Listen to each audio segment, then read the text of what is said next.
أعوذ بالله من الشيطان الرجيم بسم الله الرحمن الرحيم اللهم صل وسلم وبارك على سيدنا ومولانا محمد المعطي وعلى آله وصحبه وبارك لي بجاهه في نطقي وفي خطي. Cheikh Omar Bamba Diop coordonnateur MODAP mouvement doomu daara patriote moo leen di nuyu fas yéene wax ak yéen ay kàddu yu gàtt kàddu yoo xamante ne nag ay kàddu prise de responsabilité la ndax fi réew mi toll Sénégal soxla na doomam ju nekk ak fu mu mën di nekk mu taxaw ca na kàttanam toll ca na darajaam toll ca na ay moyens toll ngir plaider la cause du Sénégal. Plaider la cause du Sénégal nag mooy fexe ba Sénégal lii nga xamante ne moom lañ ko nawee ci àdduna bi du alal du doole waaye stabilité lañ ko nawee démocratie lañ ko nawee justice lañ ko nawee ñu fexe ba loolu dara bañ ko faagaagal. mu mel ne fii mu toll nag taxaw nañ ci tournant boo xamante ne lépp loo xamante ne mag ñi liggéeyeen nañ ko ci réew mi nar naa naax saay. lan moo ko nar a naax saayal mooy bànneexu benn waay benn dictateur boo xamante ne dafa taxaw temm jël li nga xamante ne moom la ko askan wi dénk ngir mu sàmm ko di ko xeexe kenn nit ba mel ne dafa boo xamante ne dafa taxaw temm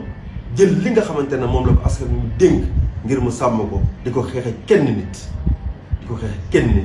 ba mel ne dafa bëgg substitué wu place yàlla nguur mu war a tànn ku fa war a nekk ak ku fa war a nekk kooku jublu ma ci kenn bokk yi ku dul le président Macky Sall.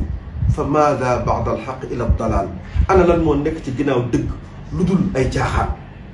te yonent bi sallallahu alayhi wa sallam mi nga xamante ne mooy suñu référence daf ñoo wax ne asaakitu an il xaqi cheytaanun axras